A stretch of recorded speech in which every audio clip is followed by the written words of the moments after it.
Morning students, कैसे हैं बेटा आप सब। आज हम बेटा करेंगे पत्र लेखन।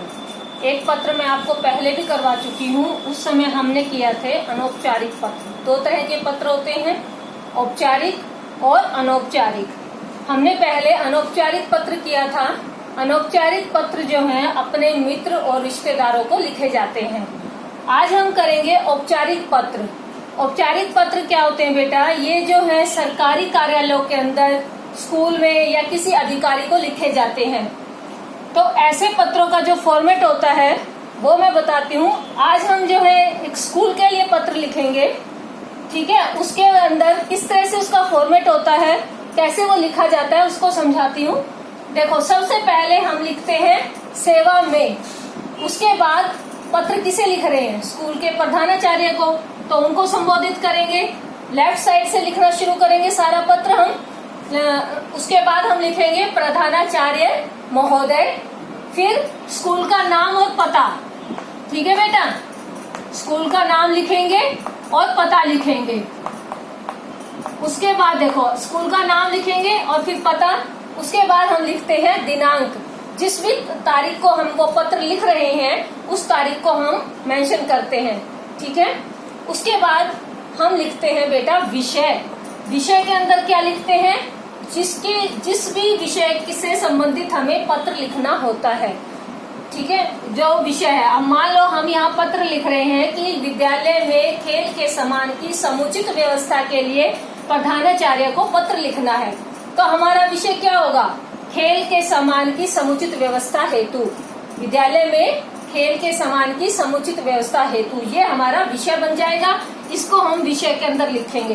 विषय इसलिए लिखा जाता है बेटा ताकि उसको पढ़ते ही पता चल जाए कि पत्र के अंदर भेजने वाला क्या कहना चाह रहा है, ठीक है। उसके बाद हम जो है जिसे भी पत्र लिख रहे हैं उसे संबोधित करेंगे। अब हम प्रधानाचार्य को पत्र लिख रहे हैं तो हम यहाँ महोदय लिखेंगे। अगर मान लो यहाँ पे हम प्रधानाचार्य मतलब कोई स्त्री है तो उसको हम प्रधानाचार्य बोलेंगे और यहाँ पर महोदया लिखेंगे, ठीक है बेटा। उसके बाद हम अपनी विषय वस्तु को लिखना शुरू करते हैं। जो भी हमें लिखना होता है, पहले हम अपनी समस्या रखते हैं, हम बताते हैं, निवेदन करते हैं कि हम जो है आपके स्कूल के या आपके विद्यालय के इस कक्षा के छात्र हैं, और फिर जो उनकी समस्या होती है उस समस्या को इसमें रखना होता है, उस समस्या को रखेंगे। फिर हम उनसे निवेदन करेंगे नेक्स्ट पैराग्राफ में कि उस समस्या का समाधान करें।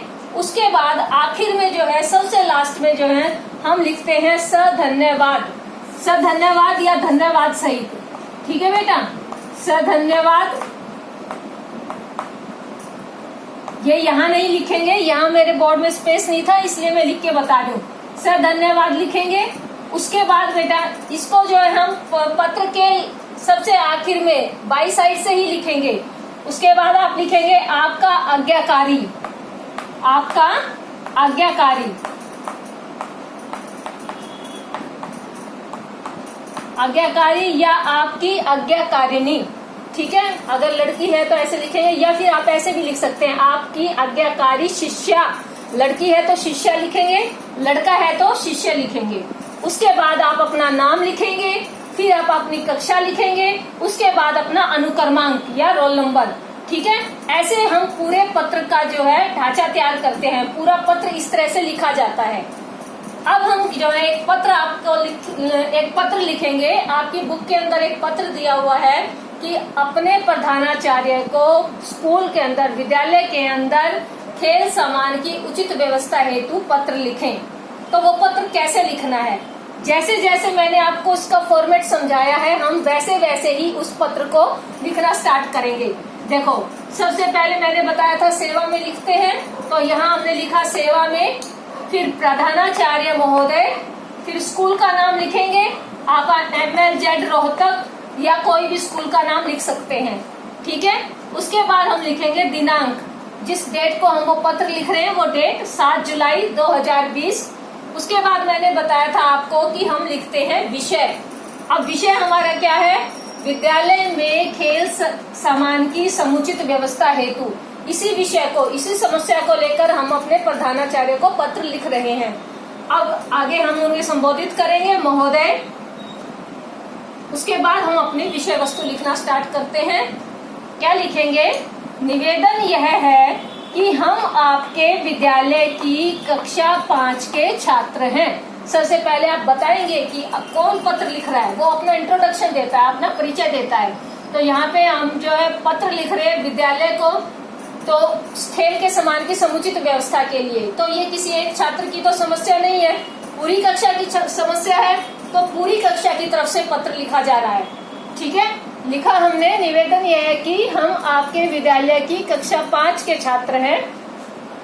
हमारे विद्यालय में खेल के सामान की उचित व्यवस्था नहीं है। अब आप अपनी समस्या रखेंगे कि हमारे विद्यालय में खेल का सामान जो है उचित मतलब पर्याप्त मात्रा में नहीं है, और जिसकी वजह से छात्र उचित खेल अभ्यास नहीं कर पाते हैं।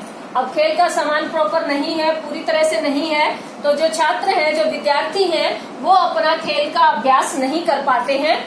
इसी वजह से क्या होता है, खेल प्रतियोगिताओं में उन्हें निरंतर हार का सामना करना पड़ता है। अब प्रॉपर प्रैक्टिस नहीं होगी, प्रॉपर अभ्यास नहीं होगा, तो जो खेल प्रतियोगिताएं हैं उसमें उनको जो है हार का सामना करना पड़ रहा है। ये हमने अपनी समस्या रख दी पहले पैराग्राफ में। अब दूसरे पैराग्राफ में उस समस्या के समाधान के लिए हम प्रधानाचार्य जी को अनुरोध करेंगे। नेक्स्ट पैराग्राफ बनाएंगे, उसमें लिखेंगे, आपसे अनुरोध है कि विद्यालय में खेल के सामान की उचित व्यवस्था करवाने की कृपा करें। अब ये जो है प्रधानाचार्य को रिक्वेस्ट की गई है कि खेल के सामान की विद्यालय के अंदर उचित व्यवस्था करवाई जाए, जिससे हम अगली खेल कूद प्रतियोगिताओं में जीत हासिल कर सकें। अब खेल का सामान आ जाएगा, प्रॉपर अभ्यास होगा, प्रॉपर प्रैक्टिस होगी बच्चों की, तो उससे जो है वो खेल प्रतियोगिताओं में जीत हासिल कर पाएंगे। फिर उसके बाद हम नेक्स्ट लाइन में लिखेंगे, आपकी अति कृपा होगी। ठीक है, ये हमारी पूरी विषय वस्तु हो जाएगी। उसके बाद लास्ट में जैसे मैंने बताया था, यहाँ तो स्पेस नहीं था तो मैंने यहाँ लिखा, नहीं तो हम इसी के नीचे लिखेंगे बाई साइड पे ही, धन्यवाद या धन्यवाद सहित आपका आज्ञाकारी शिष्य। या अब देखो, यहाँ पे देखो हम क्या लिखेंगे, हम पूरी क्लास की तरफ से लिख रहे हैं। ठीक है, तो आपके आज्ञाकारी, ठीक है, यहाँ पे हम लिखेंगे आपके आज्ञाकारी, क्योंकि पूरी क्लास की तरफ से लिख रहे हैं, कोई एक स्टूडेंट नहीं लिख रहा है। तो यहाँ हम लिखेंगे आपके आज्ञाकारी शिष्य,